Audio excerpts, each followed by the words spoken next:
Hi, thanks for joining me here again at Redlands Voice Day program for Storytime with Susan. Again, a friendly reminder, I'm not wearing my mask because I am filming alone here at program. So today's read is the true story of the Three Little Pigs,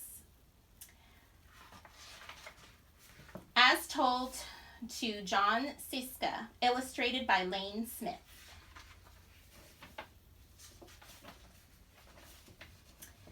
Everybody knows the story of the Three Little Pigs, or at least they think they do. But I'll let you know in on a little secret. Nobody knows the real story because nobody has ever heard my side of the story. I'm the wolf, Alexander T. Wolf. You can call me Al. I don't know how this whole big bad wolf thing got started, but it's all wrong. Maybe it's because of our diet. Hey, it's not my fault wolves eat cute little animals like bunnies and sheep and pigs. That's just the way we are. If cheeseburgers were cute, folks would probably think you were a big bad wolf too. Way back in Once Upon a Time, I was making a birthday cake for my dear old granny. I had a terrible sneezing cold. I ran out of sugar. So I walked down the street to ask my neighbor for a cup of sugar. Now this neighbor was a pig, and he wasn't too bright either. He had built his whole house out of straw. Can you believe it? I mean, who in his right mind would build a house of straw?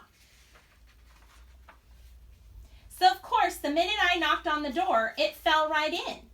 I didn't want to just walk into someone else's house, so I called, little pig, are you in? No answer.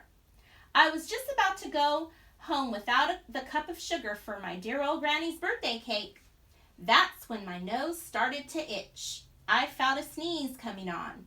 When I huffed and I snuffed and a sneeze, a great sneeze.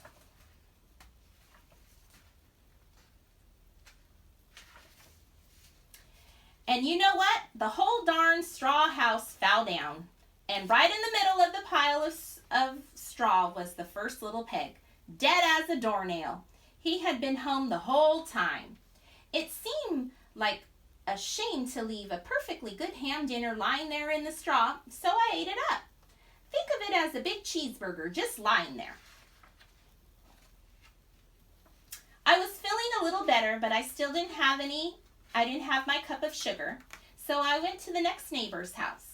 This neighbor was the first little pig's brother. He was a little smarter, but not much. He had built his house of sticks. I rang the bell on the stick house. Nobody answered. I called, Mr. Pig, are you in? He yelled back, go away, wolf. You can't come in. I'm shaving the hairs on my chinny chin chin. I had just grabbed the doorknob when I felt another sneeze coming on.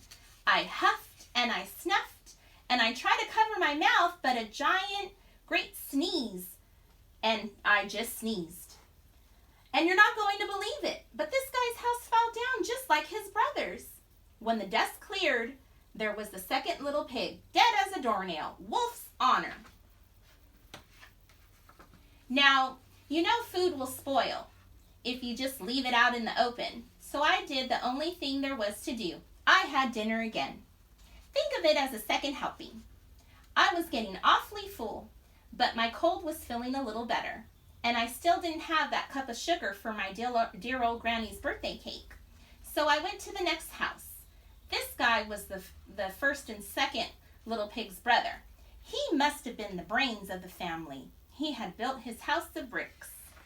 I knocked on the brick house. No answer. I called, Mr. Pig, are you in? And do you know what that rude little porker answered? Get out of here, wolf. Don't bother me again.